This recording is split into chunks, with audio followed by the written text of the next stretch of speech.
据中国载人航天工程办公室消息，11月4号1时24分，神舟18号载人飞船返回舱在东风着陆场成功着陆。现场医保医监人员确认，航天员叶光富、李聪、李广苏身体状态良好，神舟18号载人飞行任务取得圆满成功。今天0点34分，北京航天飞行控制中心通过地面测控站发出返回指令。长程报告，轨返分离。神舟18号报告。神舟18号载人飞船轨道舱与返回舱成功分离之后，飞船返回制动发动机点火，返回舱与推进舱分离，返回舱成功着陆。担负搜救回收任务的搜救分队及时发现目标并抵达着陆现场。返回舱舱门打开后，医监医保人员确认航天员身体健康。我为祖国感到骄傲，感谢伟大祖国，感谢全国人民，感谢工程全线，让我们飞天圆梦，平安回家。我们神舟家族太空接力，我相信在不久的将来，中国人在轨驻留的时间记录将会很快被刷新。这次我重返到中国空间站遨游太空再一次感受到了祖国航天事业日新月异的发展变化。我们也将始终牢记党和人民的重托，再接再厉，趁势而上，为建设航天强国再立新功。非常感谢全国人民对我们的关心，也非常感谢航天员对我们奋力的托举。这次太空圆梦之旅，我们乘组一心，天地一体，2次出舱活动可以说是一气呵成。在轨科研试验进展的也非常顺利。虽然现在我们已经圆满地完成了神舟18号飞行任务，但是探索太空永无止境。我们一定会尽快恢复，争取早日投入训练，再次回到浩瀚太空，在建设航天强国新征程上贡献自己的力量。感谢祖国和人民，太空浩瀚，神奇美丽，我们都非常享受失重带来的别样体验。从太空家园返回地球家园，既有回家的兴奋和开心，又有对太空的留恋和不舍。此刻最大的感受就是为伟大祖国感到骄傲。建设航天强国要靠一代代航天人接续奋斗，我们一定强化使命担当，勇于创新突破，为新时代中国航天事业再立新功。在圆满完成神舟18号载人飞行任务后，叶光富、李聪、李广苏3名航天员搭乘飞机回到北京。抵京后会进入隔离恢复期，进行全面的医学检查和健康评估，并安排休养。返回地球后的第一顿饭会吃什么呢？据央视报道，3名航天员都点了鸡蛋羹。此外，工作人员还准备了牛肉面、酱牛肉、榨菜、小饼、小米粥、小西红柿、哈密瓜、葡萄等可口的食物。神舟18号载人飞船于2024年4月25号从酒泉卫星发射中心发射升空，随后与天河核心舱对接形成组合体。交会对接后，2个乘组的航天员会师太空。神舟18号飞行乘组的3名航天员在轨驻留了192天，在此期间进行了2次出舱活动，刷新了中国航天员单次出舱活动的时间记录，完成空间站空间碎片防护装置安装和多次货物出舱任务，先后开展了舱内外设备安装、调试、维护维修等各项工作，为空间站长期稳定在轨运行进一步积累了宝贵的数据和经验。同时还在地面科研人员的密切配合下，完成了涉及微重力基础物理、空间材料科学、空间生命科学、航天医学、航天技术等领域的大量空间科学实验。此外，乘组还完成了站务管理和舱内设备检测维护等日常工作，精心照料了太空菜园，并首次在空间站度过了中秋节和国庆节。据了解，和神舟18号飞行乘组一起返回地球的，还有一批新的太空实验样品，在神舟14号乘组执行任务期间，我国在国际上首次完成了水稻的全生命周期空间培养实验，获得了成熟的太空水稻种子。近日，这批太空水稻的种子已经在大田里试种，获得了丰收。我们在地面也有同样的盒子，然后我们看到天上跟地面长得有挺大的不一样，就是在株形上面哈，就是它这个叶子的那个夹角就是在天上就变得特别大，不像地面的这个植物哈长得比较紧凑，叶子夹角比较大呢，对于我们这个高密度种植是有很大的影响的，因为叶子夹角大就是叶子互相之间遮挡，就不能很好的进行光合作用，就是对它的生长都是有很大的影响。除此之外，科研人员还发现，在天上种植的太空水稻吃起来更甜。天上回来的那些种子，它的那个葡萄糖、果糖的含量都显著的高于地面的那个一般的种子。我们算了一下，基本上都高5到6倍。另外，它这个淀粉的含量是差不多的，但是和淀粉的这个组成它不一样啊。还有蛋白质含量呢，也比地面呢要多一些。如果天上那个种子如果煮成饭吃起来，应该很甜。中国外交部宣布，应中方邀请，马来西亚总理安瓦尔于11月4号至7号来华工作访问，这是安瓦尔就任以来第2次访华，也是连续第2年访华。期间，安瓦尔将参加第7届中国国际进口博览会开幕式。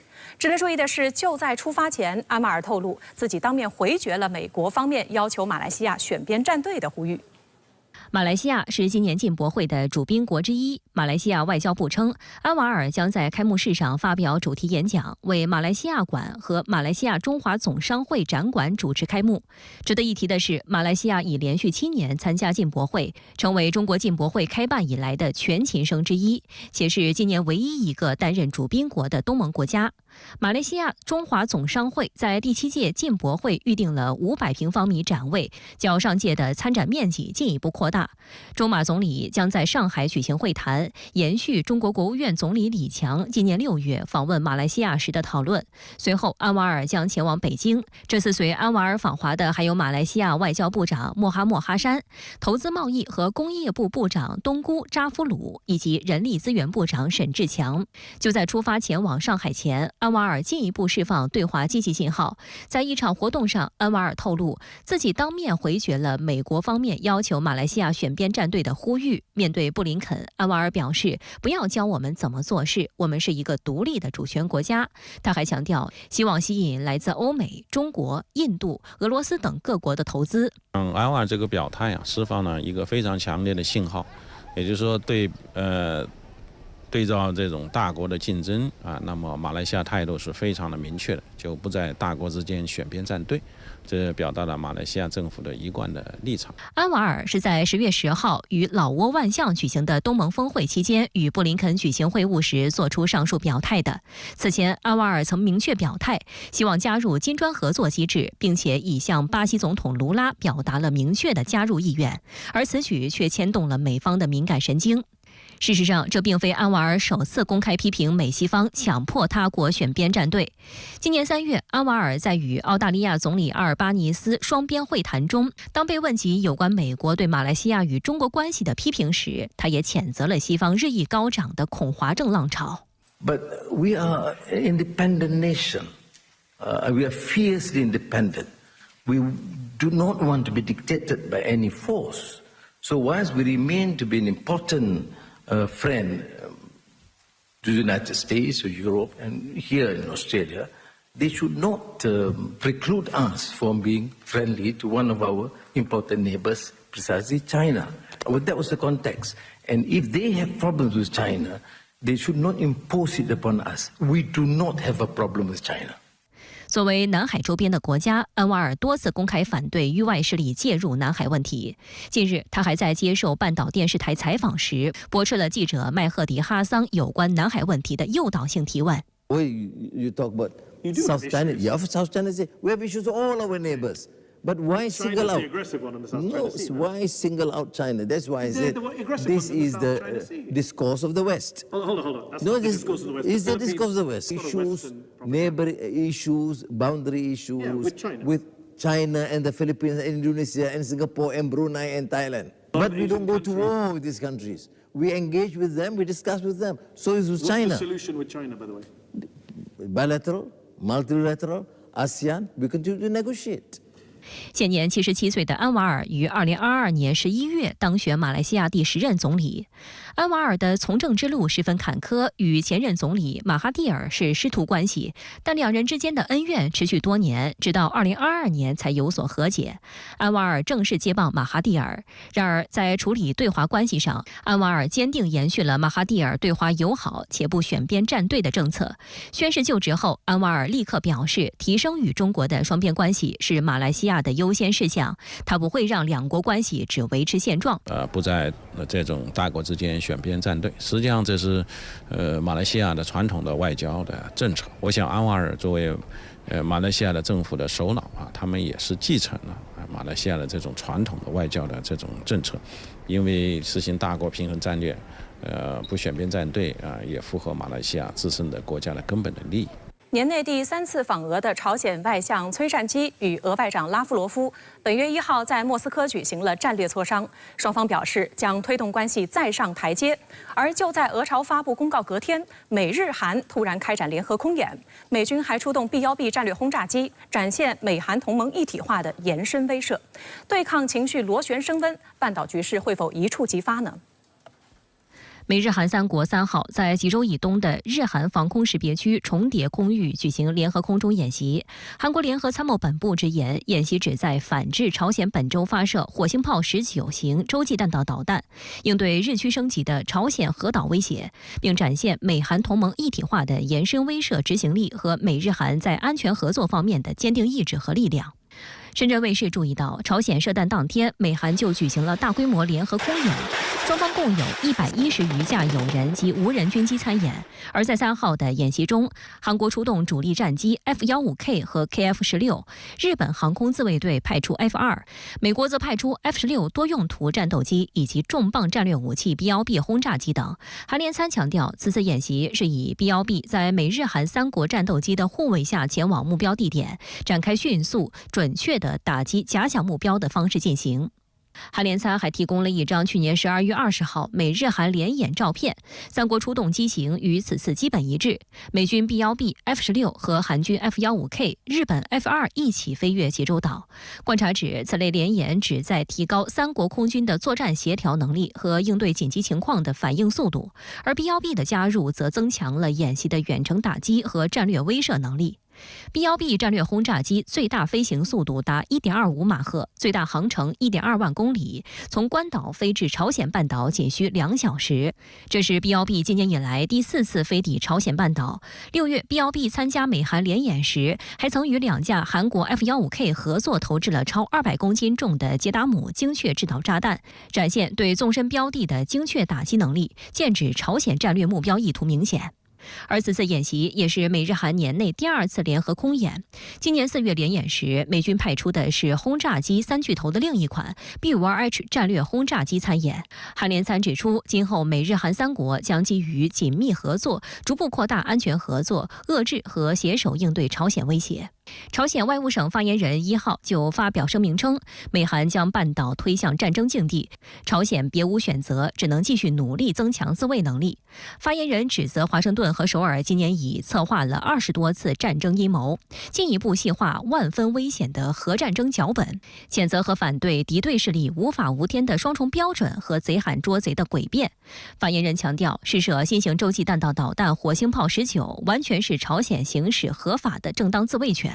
值得注意的是，朝鲜对敌研究院2号发表白皮书，并通过朝中社官网进行公布，在内政、外交、军事等方面批判韩国总统尹锡悦的错误行为，指责其撕毁919军事协议，同美国炮制华盛顿宣言，把美韩同盟升级为以核为基础的同盟，并全面实行美韩核磋商小组和朝鲜半岛核作战指针，还与日本和北约进行更密切的军事勾连。对于外界高度关注的朝鲜派兵援俄一事，俄朝双方既未承认也未否认。不过拉夫罗夫称，双方军队和特种部队拥有非常密切的联系，并对朝鲜在乌克兰问题的原则立场表示感谢。而崔善基则在会谈中直接用同志一词称呼俄罗斯。언제나 러시아 동지들과 함께 있을 것이라는 것을 확언하는 바입니다. 美国总统大选开票日即将到来，特朗普与哈里斯依旧胜负难分。这场号称本世纪竞争最激烈的美国大选，已经吸引了超7646万名选民提前投票。目前，二人分赴摇摆州为胜选做最后的努力。当地时间3号，一项经由几方联合进行的民意调查显示，在2024年美国大选7个关键摇摆州中，美国副总统民主党总统候选人哈里斯总体以48%对47%的微弱优势，领先美国前总统共和党总统候选人特朗普。在这份民调中，哈里斯在内华达州、北卡罗来纳州、佐治亚州、威斯康星州领先，在另外2个州宾夕法尼亚州和密歇根州与特朗普打成平手。特朗普则在亚利桑那州领先。尽管如此，两人在7个摇摆州的差距都很小，没有任何一个民调能够预测究竟谁能胜出。当前二人打成平手的宾夕法尼亚州和密歇根州显得尤为关键，其中又以前者更受瞩目。特朗普与哈里斯在宾州的民调差距精确到小数点后2位数，在宾州很可能重演2000年美国大选中小布什和戈尔选票争夺战中的反转戏码。当年这场选举中，双方在佛罗里达州的选票差距数量小于0.5%，而根据地方法律，当出现这种极小的差距时，需要重新计票。但在当时，佛州统一采取机器计票后，有些选票无法识别。戈尔当时落后小布什1784票。戈尔一方要求对机器无法识别的废票以及民主党支持率较高的几个县重新人工计票，并向佛州地方法院发起诉讼。佛州地方法院同意戈尔一方的要求，但被美国最高法院驳回。佛州只得放弃人工计票，布什最终拿下佛州当选总统。因此，如果本次大选中最后宾州的计票出现当年这种状况，那么一旦告到美国最高法院上去，结果将会是特朗普赢面最大。因为美国的8位大法官中有6位大法官支持特朗普，而宾州拥有7个摇摆州，合计93张选票中的19张是7个摇摆州票数之最，对哈里斯与特朗普的胜负具有关键作用。目前二人分赴摇摆州为胜选做最后努力。哈里斯在北卡罗来纳州最大城市夏洛特举行竞选集会。十分巧合的是，特朗普同一天现身北卡人口最多的城市加斯托尼亚郊区拉票。图片显示，两人所乘坐的专机甚至停在了同个停机坪，相隔仅几步远。哈里斯在集会上抨击特朗普在堕胎问题上的立场，同时试图争取不满特朗普的共和党人。People who disagree with me are the enemy. He wants to put them in jail. I will give them a seat at the table. 而在共和党的集会上，特朗普重复了美国优先的政纲，并在移民问题方面攻击哈里斯，称如果民主党政府再次当选，美国公民将失去政治权利，社区将以移民为主。So remember this. She's the worst vice president in history, and she broke it. She just broke the whole damn thing. But I will fix it, and I'll fix it fast. We're going to do it quickly. 值得注意的是，这已经是特朗普和哈里斯连续第4天在同一个摇摆州造势。此外，哈里斯还现身美国喜剧节目《周6夜现场》最新一期，被认为是选情焦灼下的突破之举。他在节目中不仅调侃自己的标志性大笑，还借机讽刺特朗普几天前坐上垃圾车攻击拜登的名场面。当时，特朗普有一刻没能成功拉开车门。Wow, well, this is it. The last campaign stop in Pennsylvania. Gosh, I wish I could talk to someone who's been in my shoes, you know?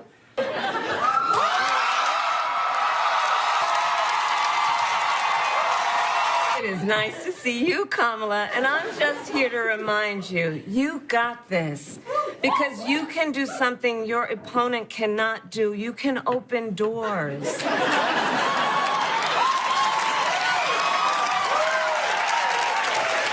What you did there, like to a garbage truck, right?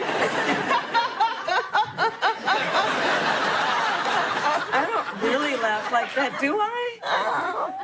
A little bit. 周六夜现场是一档由美国全国广播公司在每周六深夜时段直播的即时表演类综艺节目，每期都会邀请一位名人担任客座主持人或者嘉宾。马斯克、泰勒·斯威夫特、艾薇儿、莱昂纳多等众多好莱坞明星和商界名流，以及奥巴马、希拉里等政界大佬都上过这档节目。特朗普也曾于2015年参与过一期，并与调侃自己的喜剧演员同台互动。Can you believe that? Pretty good. Yeah, that's pretty good. That's pretty good. Oh, yeah, look at this.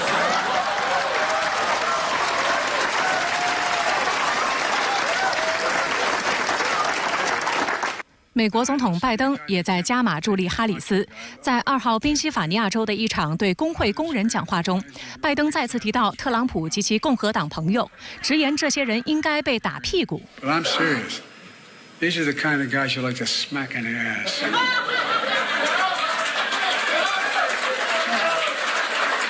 拜登此番言论一出，立即引发共和党方面的回应。本次大选中公开站队特朗普的亿万富翁马斯克，第一时间在社交媒体平台 X 上发文，调侃拜登还想摸他的屁股。此外，好莱坞知名影星也是黑寡妇的扮演者斯嘉丽·约翰逊，近日发动复仇者联盟电影系列的其他演员一同支持哈里斯竞选美国总统。复仇者联盟是由美国队长、钢铁侠、雷神等知名超级英雄组成的团队，该系列科幻电影在全球拥有众多粉丝。